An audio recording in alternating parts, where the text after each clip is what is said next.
Candidates who are trying to do well in Iowa by running television commercials and coming here on occasion, is that a winning strategy? You know, it hasn't proven to be historically. I mean, Iowa's a state that expects you to be on the ground. They expect to look a candidate in the eyes. They expect to be able to make their own determinations. And I think Iowa and New Hampshire both have been, neither one has been all that hospitable to a candidate who thinks you can write a check, you can go to a TV studio in Manhattan and somehow win the campaign. This election is about grassroots. It's about really answering the hard questions, and you can't do that from the safety and security of a TV studio in the I-95 corridor. You need to be sitting in a pizza ranch, looking an Iowa farmer in the eyes and answering the really difficult questions and letting him or her make the assessment whether you're telling the truth. The human scale of this, for people who haven't seen it, it's kind of incredible. We just left a pizza ranch. At that one event, you aided a woman who fainted, and you helped a woman look for her car keys. Are those two things required to get elected president? Sure. Look, I mean, people want a real human being. I mean, they want to. That's the value of interacting in person. And I have to say, actually, ironically, the media is helpful in this because many folks in the media paint this scary caricature of me as this, evil ogre. And then when someone sits down and we have a chance to visit, what the media has painted is so different. Listen, like any human being, I have lots of failings, but I don't think I am particularly crazy or nasty or mean. Let the record show you revived the woman, but you didn't find the car keys. So. But she did find her car keys. We checked on her, and so the team was watching out so she wouldn't. I want to ask you about some things in the news right now. A lot of turmoil in the Chinese economy. Yeah. Is the American economy too intertwined with the Chinese economy for our own good? Well, whether it's too intertwined or not, we are in a global economy, and that's not going to change. And so from our perspective, there's always going to be shocks to the economic system worldwide. That's not going to go away. And the answer for us is to keep the American economy as strong as possible. And right now, we're in a vulnerable position. I'm reminded of Bill Clinton's former chief of staff described the economy as the prettiest horse in the glue factory. That's not a very good description. Right. But we're dependent on China in a lot of ways. They've loaned us a lot of money. Yeah.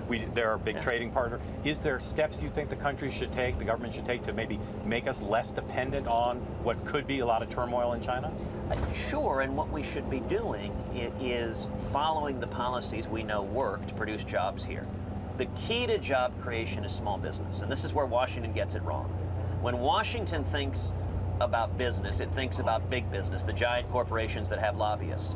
Big business doesn't create the majority of jobs in the economy. The majority of new jobs in the economy come from small businesses, 2/3 of them.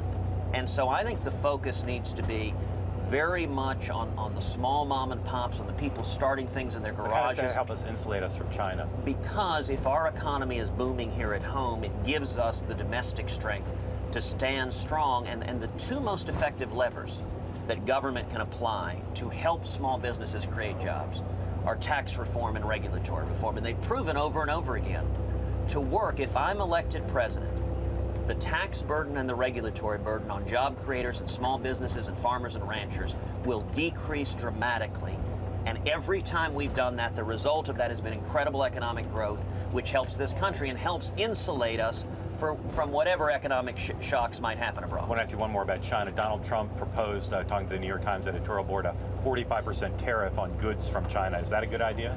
Well, I'm a little amazed he's talking to the New York Times editorial board. I try to focus on productive endeavors. Listen, I think just a policy question. He's proposing. I'm not asking you to attack him. I'm just saying, is that a good idea, that economic idea, 45% tariff on Chinese goods? I think simple protectionism, enacting large tariffs for the sake of blocking foreign goods, I think historically that has hurt American jobs. I'll point out a much better approach, I believe, is my tax plan. My simple flat tax is for individuals a 10% simple flat tax, and for businesses a 16% business flat tax. And we eliminate the corporate income tax, we eliminate the death tax, we eliminate the payroll tax, we eliminate the Obamacare taxes. But the thing that's relevant on the question of tariffs is the 16% business flat tax is what's called border adjustable, which means any goods being exported, whether you're a farmer, a rancher, or a manufacturer, are tax-free. So you don't pay the 16% business flat tax. That helps every American farmer and rancher and manufacturer who's exporting. So a 45% tariff on Chinese goods is not something you'd propose? It is not, but the flip side of the business flat tax is every import pays a 16% business flat tax, but it's not a punitive tariff. It's simply putting imports on a level playing field so that American manufacturers can compete well and effectively. That will have a dramatic result. Number one, it won't start a trade war. It's the same thing Europe and Asia are doing to us now. And so it doesn't start a trade war. You know, if the response is that we see protective tariffs going up against U.S. goods, that hurts America. So this is a response that enhances American jobs without hurting our ability to compete in the marketplace.